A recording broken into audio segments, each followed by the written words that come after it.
Prabowo juga Jokowi ini sampai mengundang BSSN untuk mempertanyakan keaslian akun ini gitu. Dan seseorang yang berbicara kepada Jokowi atau ngobrol dengan Jokowi itu memang akun ini kemudian membuat istana itu mikir lama gitu, berpikir panjang. Pusing. Pemilik akun Fufu Fafa dilaporkan ke polisi, dugaan tindak pidana ujaran kebencian dan penistaan agama. Akun Fufu Fafa masih jadi sorotan di masyarakat dan media sosial. Di media sosial X, akun Fufu Fafa masih sering trending dan terus dibahas oleh netizen. Kini, pemilik akun Fufu Fafa dilaporkan ke polisi. Saudara-saudara, ada segelintir orang yang punya budaya caci maki, jelek-jelekin, cari masalah, ya kan? Padahal saya percaya mereka ini mungkin sudah ditutup hatinya, ditutup matanya. Saya tidak paham mereka itu. Ya. Kesulitan, kekurangan kita akui, kita atasi bersama. Koreksi, kita koreksi. Tapi bangsa yang besar, janganlah mempunyai adat, mempunyai kebiasaan caci maki antara kawan, caci maki dengan pemimpin, caci maki itu saya kira tidak baik. Itu bukan ajaran agama kita, itu bukan ajaran agama-agama lain pun. Rakyat kita tidak suka mereka-mereka yang bicaranya kasar, ya. Pribadi kita bukan pribadi seperti itu. Jangan bawa budaya-budaya dari mana. Bangsa Indonesia adalah bangsa yang penuh sopan santun. Saudara-saudara, kritik dengan baik, koreksi dengan baik, saudara-saudara sekalian. Dan akan terbukti tidak lama, pasti semua yang berbuat tidak baik akan kelihatan dan akan ketahuan. Kisah Fufu Fafa di balik istana yang gelisah. Assalamualaikum warahmatullahi wabarakatuh. Halo Sobat RJ, kali ini kita akan membahas tentang satu nama misterius yang lagi hangat diperbincangkan, yaitu Fufu Fafa. Bahkan saking tenarnya nama Fufu Fafa, sampai banyak orang saat ini menamai kucingnya dengan nama Fufu Fafa. Ketenaran nama Fufu Fafa ini saat ini mungkin sudah melebihi nama Mulyono, yaitu nama Presiden Jokowi di masa kecil, yang beberapa waktu lalu nama ini pun dipakai buat rompi Kaesang dengan tulisan Anak Mulyono. Tapi ngomong-ngomong, berani nggak sih kasih nama adik Fufu Fafa? Hehe. Akun Fufu Fafa ini bukan hanya heboh di Indonesia saja loh, bahkan popularitasnya sampai ke negara tetangga, yaitu Malaysia. Banyak pula sindiran pedas dari warganet Malaysia untuk akun Fufu Fafa ini, yang tentu saja ketenaran nama Fufu Fafa ini bukanlah ketenaran yang baik, tapi sangat memalukan bagi bangsa Indonesia, di mana Indonesia yang terkenal akan keramat tamahannya, adab asor, tepos liro, dan semua persepsi tersebut pun akhirnya buyar berantakan gara-gara akun rasis yang bernama Fufu Fafa.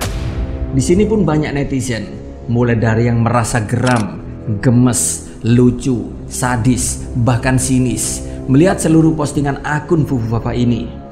Bahkan istana pun ikut pusing 7 keliling.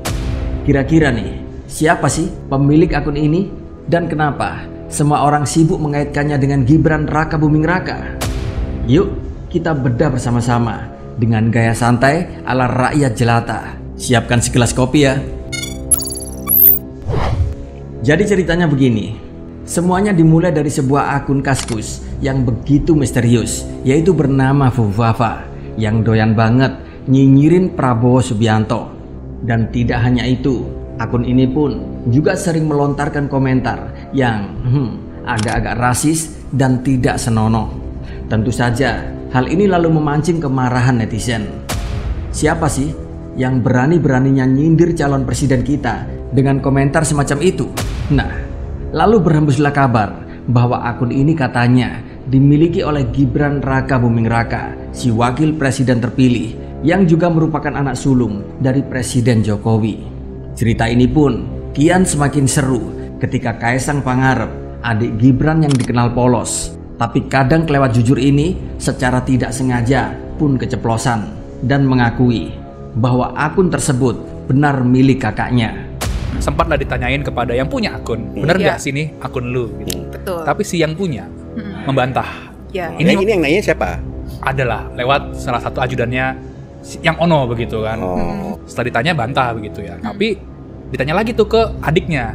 Adiknya mengakui itu punya si kakak, begitu. Abangnya, tapi jarak waktunya agak lama. Nah, karena ada bantahan ini membuat semua runyam di sini nih kan. Di sini, istana pun langsung kalang kabut. Kebayang nggak gimana hebohnya? Sebenarnya sih, kalau ngomongin soal dunia digital, netizen Indonesia itu jago banget loh dalam hal gercep alias gerak cepat. Belum lama, Gibran dikaitkan dengan akun Fufufafa. Netizen pun langsung melakukan investigasi digital yang luar biasa. Bahkan Pak Roy Suryo, sang pakar telematika, sampai turun tangan dan menginformasi bahwa akun ini benar milik Gibran. Katanya si Roy sih, dari gaya penulisan hingga kebiasaan ngepost, semuanya mengarah ke Gibran karena punya karakter dan kecenderungan yang sama. Seperti halnya dalam postingan Cilipari berikut ini. Ketika dia mengunggah keripik produksi dia yang ada fotonya di foto saudaranya, itu kemudian dia nulis itu keripik kemeripik bukan tit gitu ya, belakangnya juga. Itu kan sangat vulgar. Itu bukan Fufufafa loh, itu Cilipari. Bahasanya sama dengan bahasa yang dipakai Fufu. Jadi kalau ini jelas betul ya. Jadi dari socio-technical itu clear betul bahwa itu adalah akun Fufufafa adalah milik Wapres terpilih. Wah, kalau sampai pakar turun tangan, pasti ada sesuatu yang serius nih. Bahkan menurut banyak netizen yang melakukan investigasi digital, akun Fufufafa ini pernah terdeteksi masuk ke dalam situs-situs dewasa, yaitu dalam tanda kutip situs-situs parnonisasi. Waduh, makin heboh nih ceritanya. Dan yang bikin tambah seru, akun Cilipari milik Gibran yang terkenal dengan bisnis cateringnya juga pernah punya hubungan dekat dengan akun Fufufafa.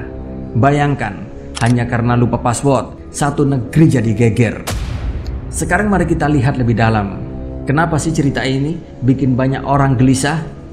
Di sini ada beberapa hal yang menarik yang perlu kita pikirkan bersama. Pertama, kenapa akun semacam ini bisa beredar begitu lama tanpa ada yang mengusut tuntas? Bukannya kalau benar ini adalah ujaran kebencian, pelanggaran hukum, atau bahkan penistaan agama, harusnya ada tindakan tegas dari pihak yang berwajib. Bener gak sih? Jangankan ujaran-ujaran rasis kayak si akun Fufufafa ini, netizen kritik Jokowi saja langsung kena busted sama polisi. Nah, disinilah kita mulai merasa gemes sekaligus curiga. Kalau netizen biasa yang bikin akun nyinyir seperti akun Fufufafa ini, biasanya langsung diburu, ditangkap, diproses secara hukum. Tapi ketika akun ini dikaitkan dengan anak presiden, kok kayaknya proses hukumnya nyaris nggak ada ya. Bahkan ada yang bilang, "Lambo, takono sing di akun kok aku?" Seperti komentar santai Gibran saat ditanya media.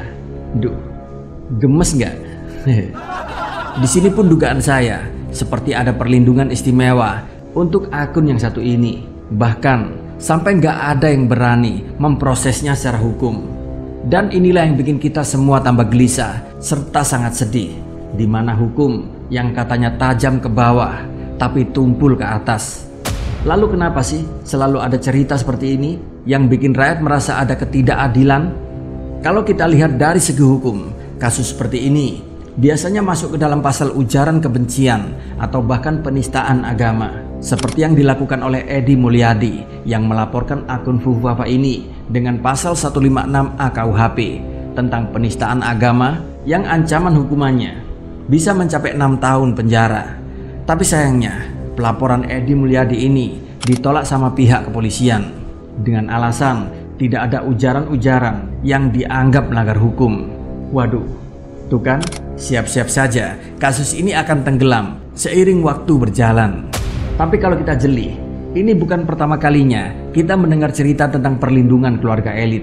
Nggak cuma soal akun Fufufafa ini, tapi juga cerita-cerita lainnya yang melibatkan tokoh-tokoh penting di negeri ini. Seolah-olah ada tembok tak kasat mata yang melindungi mereka dari jeratan hukum. Mungkin kalau Gibran beneran punya akun Fufufafa, kita bisa bayangkan dia sambil duduk-duduk santai di ruang tamu istana, nge-tweet sambil ngemil risoles buatan cateringnya sendiri, terus sambil ketawa-ketawa melihat netizen yang heboh. Bisa jadi saat itu Gibran mikir, biarin sajalah, toh nanti juga hilang beritanya. Lagian sih, siapa juga yang bisa ngelawan saya coba? Hehe. Miris sih melihat penegakan hukum di negeri ini sangat miris rasanya. Jadi pembelajaran yang bisa kita ambil di sini dari cerita Fufu Fafa ini, pertama, dunia digital itu penuh jejak.